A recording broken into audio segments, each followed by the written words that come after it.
Je vais contredire un grand historien sur un sujet historique. Je vais vous poser notre question traditionnelle. Qu'est-ce qui, selon vous, est connu de peu de personnes et qui mériterait d'être connu de tous? Une réponse un peu paradoxale, parce qu'il s'agit de l'Iliade et l'Odyssée. Donc j'espère que si jamais lui dit que l'Iliade et l'Odyssée doivent être mieux connus, qu'il ne va pas raconter n'importe quoi sur l'Iliade et sur l'Odyssée. J'espère, tu es historien, Johan. Ils sont aussi connus que cela.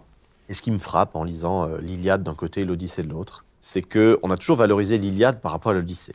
L'Iliade, c'est la baston. Alors, moi je suis pas tout à fait d'accord avec ça, mais ça c'est plutôt un avis personnel. Car avant de lire l'Iliade et l'Odyssée, moi j'étais persuadé que j'allais préférer l'Odyssée. Parce que je me reconnais plus dans Ulysse, le mec un peu sournois, un peu rusé comme ça, plutôt que dans le héros là qui va taper des trucs. Et lorsque j'ai enfin lu les deux œuvres, je me suis rendu compte que je préférais 1000 fois l'Iliade et son héros. Et après ma lecture, j'ai confronté mon avis avec d'autres gens et en fait tout le monde disait préférer plutôt l'Odyssée. Et même de manière plus ancienne, il y a un bouquin de Platon, un très mauvais livre de Platon, qui s'appelle le Hippias mineur, où en fait Platon va raconter comment est-ce que Socrate va débattre en fait de l'Iliade et de l'Odyssée. Parce qu'en fait il va être opposé à des gens qui pensent qu'en fait Achille c'est un héros absolument parfait et que Ulysse c'est une merde. Car il utilise la ruse. Et ces gens-là n'aiment pas la ruse. Donc ils tentent de démontrer comme ça à quel point Achille est supérieur à Ulysse et qu'il faut vivre sa vie en fonction des principes d'Achille. Et là Socrate il arrive, il va montrer qu'en fait non, à un moment donné, en tordant bien le truc, on peut croire qu'en fait Achille a menti. Et que donc en fait Achille n'est pas mieux qu'Ulysse. Et que donc nous pouvons vivre par la ruse. Bref, c'est un dialogue socratique, tout ce qu'il y a de plus indigent.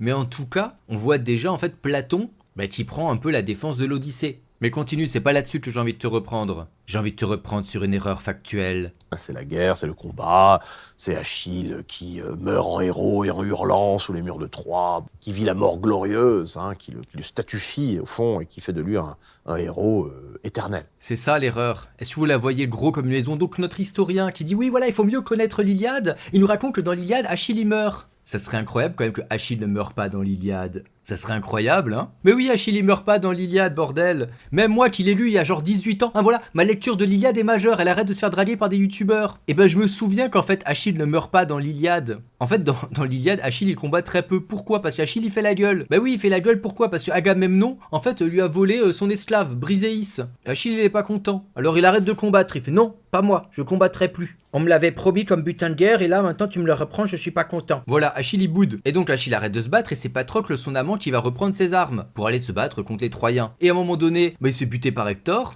Hector qui est un Troyen, fils de Priam, etc. Et donc là Achille, il devient fou, on vient de buter son mec. Pardon, c'était juste deux très bons amis. Et il va buter Hector et après il va même faire des tours autour de la ville de Troie avec le cadavre d'Hector attaché à son char. Voilà, fin de l'Iliade, voilà, y a pas la mort d'Achille dedans. Voilà Johan. Bon. Je t'invite effectivement à mieux connaître l'Iliade. À bon entendeur.